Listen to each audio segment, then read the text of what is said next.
അത് ജീവിപ്പിക്കുന്നില്ല വ്യക്തികളെ എന്ന് പൗലോസ് പറയുന്നു. അപ്പൊ ജീവിപ്പിക്കുവാൻ അതിന് കഴിയുന്നില്ല, ജീവൻ കൊടുക്കുവാൻ അതിന് കഴിയുന്നില്ല എന്നാണ് അവിടെ പൗലോസ് പറഞ്ഞിരിക്കുന്നത്. അപ്പം ജീവിപ്പിക്കുവാൻ കഴിയുന്ന ഒരു ന്യായപ്രമാണം നൽകിയിരുന്നുവെങ്കിൽ ന്യായപ്രമാണം വാസ്തവമായി നീതിക്ക് ആധാരമാകുമായിരുന്നു. അത് ജീവിപ്പിക്കുവാൻ കഴിയാത്തതായതുകൊണ്ട് അതിന് നീതിക്ക് ആധാരമല്ലാതായിത്തീർന്നു. അതുകൊണ്ട് യേശുക്രിസ്തു രണ്ടാമത് ഭൂമിയിൽ വരേണ്ടതായ ഒരു സാഹചര്യം വന്നു എന്നാണ് പൗലോസ് പറയുന്നതിന്റെ സാരം.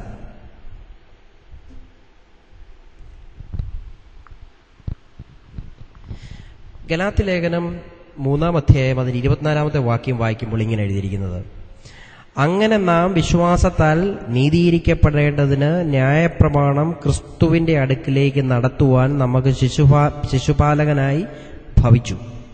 ഇംഗ്ലീഷിൽ കിടക്കുന്നത് സ്കൂൾ ടീച്ചർ എന്നാണ്.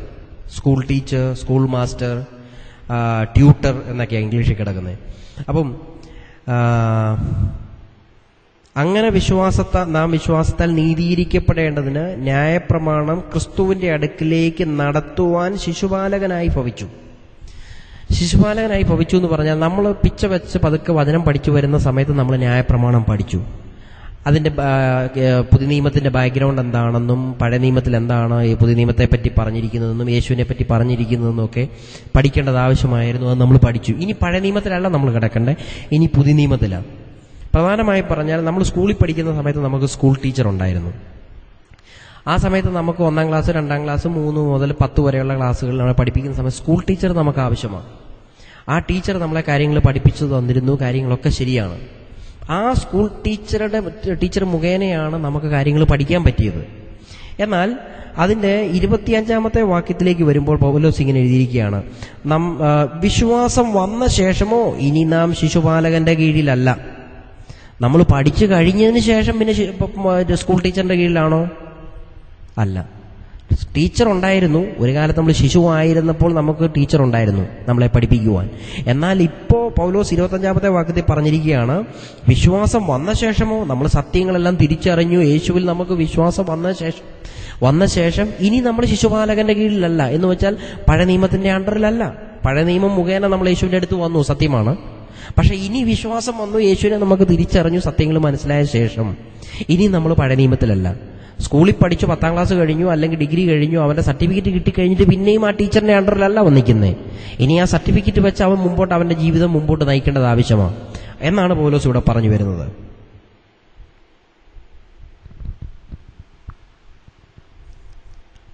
Price the Lord. ഗലാത്യ ലേഖനം 5-ാം അധ്യായത്തിലേക്ക് വരുമ്പോൾ പൗലോസ് അവിടെ ഇങ്ങനെ എഴുതിയിരിക്കുന്നു: ന്യായപ്രമാണത്തിനായിട്ട് ക്രിസ്തു നമ്മെ സ്വതന്ത്രരാക്കി, ആകയാൽ അതിൽ ഉറച്ചു നിൽപ്പിൻ, അടിമനുഖത്തിൽ പിന്നെയും കുടുങ്ങിപ്പോകരുത്. പൗലോസ് പറയുന്നു, സ്വാതന്ത്ര്യത്തിനായിട്ട് ക്രിസ്തു നമ്മെ സ്വതന്ത്രരാക്കി. സ്വാതന്ത്ര്യത്തിനായിട്ട് ക്രിസ്തു നമ്മെ സ്വതന്ത്രരാക്കി. ഇതാരോടാ പറയുന്നത്? ഇത് പറയുന്നത് പൗലോസ് ഗലാത്യ സഭയോട് പറഞ്ഞിരിക്കുകയാണ്. നിങ്ങൾ പഴയ നിയമത്തിന്റെ പിടിയിൽ കിടന്ന, ന്യായപ്രമാണത്തിൽ കിടന്നിരുന്ന വ്യക്തികളാണ്. എന്നാൽ സ്വാതന്ത്ര്യത്തിന് വേണ്ടി ക്രിസ്തു നിങ്ങളെ പഴയ നിയമത്തിൽ നിന്ന് സ്വതന്ത്രരാക്കി. വീണ്ടും ആ അടിമനുഖത്തിലേക്ക് കുടുങ്ങിപ്പോകരുതെന്നാണ് പൗലോസ് പറഞ്ഞിരിക്കുന്നത്. പലരും പ്രസംഗിക്കുന്നതായിട്ടും ഇതിനെ തെറ്റിദ്ധരിച്ച് വ്യാഖ്യാനിക്കുന്നതായിട്ടും ഞാൻ പലയിടത്തും കേട്ടിട്ടുണ്ട്. അവർ പറയുന്നത്, നിങ്ങൾ നിന്നിരുന്ന പണ്ടത്തെ സഭകൾ ഒരുപക്ഷെ ഹിന്ദുവിൽ നിന്ന് കർത്താവിലേക്ക് വന്നവരാണെങ്കിൽ അവരോട് പറയും, നിങ്ങൾ വീണ്ടും ആ ഹിന്ദു ഇതിലേക്ക് മടങ്ങിപ്പോകരുതെന്നോ, അല്ലെങ്കിൽ മറ്റ് മത പ്രസ്ഥാനങ്ങളിൽ നിന്ന് വന്നവരോട് നിങ്ങൾ അതിലേക്ക് തിരിഞ്ഞു പോകരുതെന്നാണ് പൗലോസ് പറഞ്ഞിരിക്കുന്നത്. ഒരിക്കലുമല്ല. പൗലോസ് ഇതിന്റെ പശ്ചാത്തലം എന്ന് പറഞ്ഞിരിക്കും, കോണ്ടക്സ്റ്റ് എന്ന് പറഞ്ഞിരിക്കുന്നത് ഇതാണ്: പഴയ നിയമത്തിലേക്ക് വീണ്ടും നിങ്ങൾ തിരിച്ചു പോകരുത് എന്നാണ്. നിങ്ങളെ സ്വാതന്ത്ര്യത്തിനായിട്ട് ക്രിസ്തു നിങ്ങളെ സ്വതന്ത്രരാക്കി. നിങ്ങൾ പണ്ട് പഴയ നിയമത്തിന്റെ അടിമത്വത്തിലായിരുന്നു. എന്നാൽ ഇന്ന് നിങ്ങളെ ക്രിസ്തു സ്വാതന്ത്ര്യം നൽകുന്നതിന് വേണ്ടി നിങ്ങളെ സ്വതന്ത്രരാക്കി. അതുകൊണ്ട് നിങ്ങൾ വീണ്ടും തിരിച്ച് ആ അടിമനുഖത്വത്തിലേക്ക് പോകരുതെന്നാണ് പൗലോസ് പറഞ്ഞിരിക്കുന്നത്. അടിമനുഖത്വം എന്ന് പറയുന്നത് പഴയ നിയമമാണ്. പഴയ നിയമത്തെ പറ്റി പഠിക്കുമ്പോൾ 2 കാര്യങ്ങളുണ്ട്.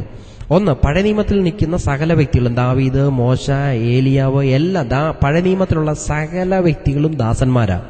പഴയ നിയമത്തിലുള്ള ഒരു വ്യക്തിക്കും ദൈവത്തെ പിതാവേ എന്ന് വിളിക്കാൻ പറ്റത്തില്ല. അവരാരും പിതാവേ എന്ന് വിളിച്ചിരുന്നില്ല. അവരെല്ലാം അഡോണായി, മാസ്റ്റർ എന്നുള്ള രീതിയിലാണ് അവരെല്ലാം വിളിച്ചിരുന്നത്. ദൈവമേ, ലോർഡ്, കർത്താവേ എന്നാണ് വിളിച്ചിരുന്നത്. എന്ന് വെച്ചാൽ യഹോവേ എന്ന് വിളിക്കുവാൻ പോലും അവർ പേടിച്ചിരുന്നു. വളരെ ഭീതിയോടെ ഭയഭക്തിയോടെ അവർ വിളിച്ചിരുന്നത്. എന്നാൽ പുതിയ നിയമത്തിലേക്ക് വരുമ്പോൾ യോഹന്നാന്റെ സുവിശേഷം 1-ാം 12-ാമത്തെ വാക്യത്തിൽ യോഹന്നാൻ വളരെ വ്യക്തമായി കൃത്യമായി എഴുതിയിരിക്കുന്നു, ദൈവമക്കളാകുവാൻ, ക്രിസ്തു നിമിത്തം ദൈവമക്കളാകുവാൻ അവൻ നിങ്ങൾക്ക് അധികാരം തന്നിരിക്കുന്നു. He has given us the power to become his children. അപ്പം മക്കളാകുവാൻ അവൻ അധികാരം തന്നിരിക്കുകയാണ്. അപ്പാ പിതാവേ എന്ന് വിളിക്കുവാൻ തക്കവണ്ണം പുത്രത്വത്തിന്റെ ആത്മാവിനെ നമുക്ക് തന്നു മക്കളാക്കി വെച്ചിരിക്കുക. ഇനി ഒട്ടും പേടിക്കേണ്ട കാര്യമില്ല. സമാഗമന കൂടാരത്തിൽ നിന്നിരുന്ന പഴയ നിയമവിശ്വാസികളായിരുന്ന വ്യക്തികൾ പ്രാകാരത്തിന്റെ സൈഡ് വരെ എത്തി നിൽക്കുമ്പോൾ പുതിയ നിയമത്തിൽ മക്കളായി പിതാവിന്റെ മടിയിലിരിക്കുന്ന വ്യക്തികൾക്ക് ഏത് സമയത്ത് വേണമെങ്കിലും അതിപരിശുദ്ധ സ്ഥലത്തേക്ക് ഓടിച്ചെല്ലുവാനുള്ള അധികാരം നമുക്ക് തന്നിരിക്കുക. യേശുവിന്റെ മരണത്തോടുള്ള ബന്ധത്തിൽ ദേവാലയത്തിലെ തിരശീല മേൽ തൊട്ട് അടി വരെ കീറിപ്പോയി എന്ന് വെച്ചാൽ ദൈവം അതിനെ കീറിക്കളഞ്ഞു. ഇനി പ്രാകാരവുമില്ല, അതിപരിശുദ്ധ സ്ഥലവുമില്ല, പബ്ലിക്കിൽ നിൽക്കുന്ന സ്ഥലവുമില്ല. ഇനി എല്ലാം ഒന്ന്. എല്ലാവർക്കും ഏത് സമയത്തും അതിപരിശുദ്ധ സ്ഥലത്തേക്ക് ഓടിച്ചെല്ലാം, ദൈവത്തിന്റെ അടുത്തേക്ക് ഓടിച്ചെല്ലാം. ഇവിടെ പൗലോസ് പറഞ്ഞിരിക്കുകയാണ്, അതുകൊണ്ട് വീണ്ടും നിങ്ങൾ പഴയ അടിമനുഖത്തിൽ കുടുങ്ങിപ്പോകരുത്, തിരിച്ച് അതിലേക്ക് പോകരുത്, പഴയ നിയമത്തിലേക്ക് തിരിച്ചു കുടുങ്ങിപ്പോകരുത് എന്നാണ് പറഞ്ഞിരിക്കുന്നത്. അതിന് 2-ാമത്തെ വാക്യം വായിക്കുമ്പോൾ ഇങ്ങനെ കാണുന്നു, നിങ്ങൾ പരിച്ഛേദന ഏറ്റാൽ ക്രിസ്തുവിനെ കൊണ്ട് നിങ്ങൾക്കൊരു പ്രയോജനവുമില്ല എന്ന് പൗലോസായി ഞാൻ നിങ്ങളോട് പറയുന്നു. അപ്പൊ അതിന്റെ കണ്ടിന്യൂവേഷനാണ്. അന്നത്തെ വ്യക്തികൾ അവർ ചെയ്തിരുന്ന പരിപാടി എന്നാന്ന് ചോദിച്ചാൽ, പൗലോസ് സഭ സ്ഥാപിച്ചതൊക്കെ ശരിയാണ്, ഇവര് യേശുവിനെ സ്വീകരിച്ചു, അവര് കൺവേർട്ട് ചെയ്തു, ഒക്കെ ശരിയാണ്. പക്ഷെ സംഭവിച്ചത് എന്താണെന്ന് വെച്ചാൽ ചില മാസങ്ങൾ കഴിയുമ്പോൾ അവർ വീണ്ടും തിരിച്ച് പരിച്ഛേദന ഏൽക്കുവാൻ വേണ്ടി തിരിച്ചു പോകുന്നൊരു പരിപാടി ഉണ്ടായിരുന്നു. ഇല്ലെങ്കിൽ അവരുടെ മക്കളെ കൊണ്ട് പരിച്ഛേദന ചെയ്യിപ്പിക്കുന്നൊരു പരിപാടി ഉണ്ടായിരുന്നു. അപ്പൊ അതാണ് പൗലോസ് പറഞ്ഞിരിക്കുന്നത്, അങ്ങനെ പരിച്ഛേദന ഏറ്റാൽ ക്രിസ്തുവിനെ കൊണ്ട് നിങ്ങൾക്ക് യാതൊരു പ്രയോജനവുമില്ല എന്ന് പൗലോസായി ഞാൻ നിങ്ങളോട് പറയുന്നു. കണ്ടോ, പഴയ നിയമത്തിന്റെ പ്രവൃത്തിയിലേക്ക് പോയാൽ ക്രിസ്തുവിനെ കൊണ്ട് നമുക്ക് യാതൊരു പ്രയോജനവുമില്ല. 3-ാമത്തെ വാക്യം വായിക്കുമ്പോൾ ഇങ്ങനെ കാണുന്നു, പരിച്ഛേദന ഏൽക്കുന്ന ഏതു മനുഷ്യനോടും അവൻ ന്യായപ്രമാണം മുഴുവനും നിവർത്തിക്കുവാൻ കടപ്പെട്ടിരിക്കുന്നു എന്ന് ഞാൻ പിന്നെയും സാക്ഷീകരിക്കുന്നു. എനിക്ക് നിങ്ങളോട് പറയാനുള്ളത് വളരെ പ്രധാനപ്പെട്ട വാക്യം ഇതാണ്. ഗലാത്യ ലേഖനം 5-ാം അധ്യായം അതിന്റെ 4-ാമത്തെ വാക്യം. അവിടെ പൗലോസ് എഴുതിയിരിക്കുന്നു, ന്യായപ്രമാണത്താൽ നീതീകരിക്കപ്പെടുവാൻ ഇച്ഛിക്കുന്ന നിങ്ങൾ ക്രിസ്തുവിനോട് വേർപെട്ടു പോയി. അപ്പൊ ന്യായപ്രമാണത്താൽ നീതീകരിക്കപ്പെടുവാൻ ഇച്ഛിക്കുന്ന വ്യക്തികൾക്ക് പറ്റുന്ന കാര്യം, അവർ ക്രിസ്തുവിനോട് വേർപെട്ടു പോയി. അവർക്ക് ക്രിസ്തുവുമായി യാതൊരു ബന്ധവുമില്ല എന്നാണ് പൗലോസ് പറഞ്ഞിരിക്കുന്നത്. അവർ ക്രിസ്തുവിനോട് വേർപെട്ടു പോയി. പിന്നെ സംഭവിച്ചിരിക്കുന്നത് 2-ാമത്തെ കാര്യം, നിങ്ങൾ കൃപയിൽ നിന്ന് വീണുപോയി. കണ്ടോ, അപ്പം ന്യായപ്രമാണത്താൽ നീതീകരിക്കപ്പെടാൻ ഇച്ഛിക്കുകയും ന്യായപ്രമാണം ആചരിക്കുകയും ന്യായപ്രമാണം പ്രസംഗിക്കുകയും ന്യായപ്രമാണത്തിന് പ്രാധാന്യം കൊടുക്കുകയും പഴയ നിയമത്തിന് പ്രാധാന്യം കൊടുക്കുകയും ചെയ്യുന്ന വ്യക്തികളോട് പൗലോസ് പറഞ്ഞിരിക്കുകയാണ്, നിങ്ങൾ കൃപയിൽ നിന്ന് വീണുപോയി, നിങ്ങൾ ക്രിസ്തുവിനോട് വേർപെട്ടു പോയി. Price the Lord. അതുകൊണ്ട് പൗലോസ് വളരെ വ്യക്തമായി പറയുന്ന ഒരു കാര്യം, ന്യായപ്രമാണം ആചരിക്കാതെ ക്രിസ്തുവിലേക്ക് മടങ്ങി വാ, ക്രിസ്തുവിലേക്ക് മടങ്ങി.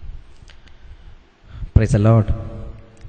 എബ്രായ ലേഖനത്തിലേക്ക് നമ്മൾ വരുമ്പോൾ, എബ്രായ ലേഖനം 7-ാം അധ്യായം അതിന്റെ 12-ാമത്തെ വാക്യത്തിൽ പൗലോസ് ഇങ്ങനെ പറഞ്ഞിരിക്കുന്നു, പൗരോഹിത്യം മാറിപ്പോകുന്ന പക്ഷം ന്യായപ്രമാണത്തിനും കൂടെ മാറ്റം വരുവാൻ ആവശ്യം. അപ്പൊ പൗലോസ് ഇവിടെ പറഞ്ഞിരിക്കുന്നു, പൗരോഹിത്യം നീങ്ങിപ്പോകേണ്ടത് ആവശ്യമാണ്. പൗരോഹിത്യം ന്യായപ്രമാണത്തിന് പഴയ നിയമത്തിലാണുള്ളത്. അപ്പൊ അത് മാറിപ്പോകുന്ന പക്ഷം ന്യായപ്രമാണത്തിനും കൂടെ മാറ്റം വരുവാൻ ആവശ്യം. എന്നിട്ട് അതിന്റെ എബ്രായ ലേഖനം 8-ാം അധ്യായം അതിന്റെ 6-ാമത്തെ വാക്യത്തിൽ ഇങ്ങനെ എഴുതിയിരിക്കുന്നു, അവനോ വിശേഷതയേറിയ വാഗ്ദത്തങ്ങളിൽ മേൽ സ്ഥാപിക്കപ്പെട്ട നിയമത്തിന്റെ മധ്യസ്ഥനാകയാൽ. അപ്പൊ യേശുവിനെ പറ്റി പറഞ്ഞിരിക്കുക, പുതിയ നിയമത്തിന്റെ മധ്യസ്ഥനാകയാൽ. അതിന്റെ 7-ാമത്തെ വാക്യം, ഇത് വളരെ പ്രധാനപ്പെട്ടതാണ്. 7-ാമത്തെ എബ്രായ ലേഖനം 8-ാം അധ്യായം 7-ാമത്തെ വാക്യം, അവിടെ കൃത്യമായിട്ട് എഴുതിയിരിക്കുകയാണ്, ഒന്നാമത്തെ നിയമം കുറവില്ലാത്തതായിരുന്നുവെങ്കിൽ രണ്ടാമത്തതിന് ഇടം അന്വേഷിക്കുകയില്ലായിരുന്നു. ഒന്നുകൂടെ വായിക്കാം. ഒന്നാമത്തെ നിയമം കുറവില്ലാത്തതായിരുന്നുവെങ്കിൽ രണ്ടാമത്തേതിന് ഇടം അന്വേഷിക്കുകയില്ലായിരുന്നു. അപ്പൊ അതിന്റെ അർത്ഥം എന്താണെന്ന് ചോദിച്ചാൽ, ഒന്നാമത്തെ നിയമത്തിന് കുറവുണ്ടായിരുന്നു എന്നാണ് പറഞ്ഞിരിക്കുന്നത്. അപ്പോൾ ഒന്നാമത്തെ നിയമത്തിന് കുറവുണ്ടായിരുന്നത് കൊണ്ടാണ് രണ്ടാമതൊരു പുതിയ നിയമത്തെ പറ്റി അന്വേഷിക്കേണ്ടി വന്നത്. അപ്പോൾ ഒന്നാമത്തെ നിയമത്തിന് കുറവുണ്ടായിരുന്നുവെന്നും അതുകൊണ്ട് പുതിയൊരു നിയമം അന്വേഷിച്ചു ഉണ്ടാക്കിയെന്നും ആ പുതിയൊരു നിയമം സ്ഥാപിക്കപ്പെട്ടു എന്നുമാണ് ഇനി കാണാൻ പോകുന്നത്. എബ്രായ ലേഖനം 8-ാം അധ്യായം അതിന്റെ 13-ാമത്തെ വാക്യം വായിക്കുമ്പോൾ ഇത് വളരെ പ്രധാനപ്പെട്ട ഒരു വാക്യമാണ്. 8-ാം അധ്യായം അതിന്റെ 13-ാമത്തെ വാക്യത്തിൽ എഴുതിയിരിക്കുകയാണ്, പുതിയത് എന്ന് പറയുന്നതിനാൽ ആദ്യത്തേതിനെ പഴയതാക്കിയിരിക്കുന്നു. അപ്പോൾ പുതിയ നിയമം എന്ന് പറയുമ്പോൾ തന്നെ ആദ്യമുണ്ടായിരുന്ന നിയമം ഓട്ടോമാറ്റിക്കലി പഴയതായി കഴിഞ്ഞു. അപ്പോൾ പൗലോസ് അവിടെ പറയുകയാണ്, എന്നാൽ പഴയതാകുന്നതും ജീർണിക്കുന്നതും എല്ലാം നീങ്ങിപ്പോകുവാൻ അടുത്തിരിക്കുന്നു. ഏത് സാധനവും പഴയതായാൽ പിന്നെ അത് ജീർണിക്കും. അത് പഴമായാലും അത് എന്ത് സാധനങ്ങളായാലും പഴയതാകും തോറും അതിനകത്ത് എന്തെങ്കിലും ഇരുമ്പാണെങ്കിൽ പോലും അതിന് തുരുമ്പെടുക്കും പഴയതാകും തോറും. അപ്പം കാലഹരണപ്പെട്ടുകൊണ്ടിരിക്കും, അതിനെന്തെങ്കിലുമൊക്കെ കുഴപ്പങ്ങളും കുറവുകളും ഉണ്ടായിക്കൊണ്ടിരിക്കും. അപ്പം പുതിയൊരു നിയമം വന്നപ്പോൾ ഓട്ടോമാറ്റിക്കലി പഴയതായിപ്പോയി. ഒരു കാലത്ത് അത് വലുതായിരുന്നു, അന്ന് വേറൊരു നിയമവും ഇല്ലായിരുന്നു, അന്ന് അതായിരുന്നു സ്ഥാപിക്കപ്പെട്ടിരുന്നത്.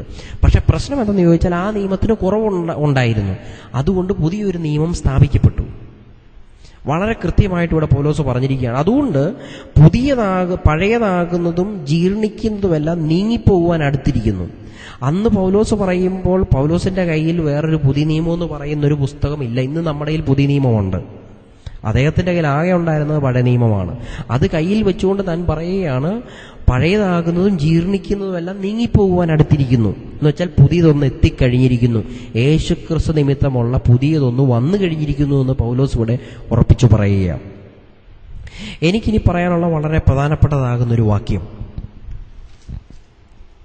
എബ്രായ ലേഖനം 10-ാം അധ്യായം അതിൻ്റെ 9-ാമത്തെ വാക്യത്തിലേക്ക് വരുമ്പോൾ ഇത് വളരെ ശക്തമായി കൃത്യമായി പൗലോസ് അവിടെ എഴുതി വച്ചിരിക്കുകയാണ്. നമുക്ക് വായിക്കാം. എബ്രായ ലേഖനം 10-ാം അധ്യായം അതിൻ്റെ 9-ാമത്തെ വാക്യം അവിടെ എഴുതിയിരിക്കുകയാണ്. വചനം പറയുന്നത് ഇങ്ങനെയാണ്, ഇതാ ഞാൻ നിന്റെ ഇഷ്ടം ചെയ്യുവാൻ വരുന്നു എന്ന് പറഞ്ഞുകൊണ്ട് അവൻ രണ്ടാമത്തതിനെ സ്ഥാപിക്കുവാൻ ഒന്നാമത്തതിനെ നീക്കിക്കളയുന്നു. കണ്ടോ, രണ്ടാമത്തതിനെ സ്ഥാപിക്കുവാൻ ഒന്നാമത്തതിനെ നീക്കിക്കളയുന്നു. ഇതിൻ്റെ അർത്ഥം എന്താ? അപ്പോൾ പഴയതിനെ നീക്കിക്കളഞ്ഞോ? പഴയതില്ലേ? പുതിയൊരു നിയമത്തെ സ്ഥാപിച്ചു കഴിഞ്ഞപ്പോൾ ഓട്ടോമാറ്റിക്കലി പഴയതായി അത് ജീർണിച്ചുപോയി. അപ്പോൾ പുതിയ ഒരെണ്ണത്തിനെ എസ്റ്റാബ്ലിഷ് ചെയ്ത് കഴിഞ്ഞു, പുതിയ ഒന്നിനെ സ്ഥാപിച്ചു കഴിഞ്ഞു. അപ്പോൾ രണ്ടാമത്തതിനെ സ്ഥാപിക്കുവാൻ അവൻ ഒന്നാമത്തതിനെ നീക്കിക്കളയുന്നു. It has already vanished away.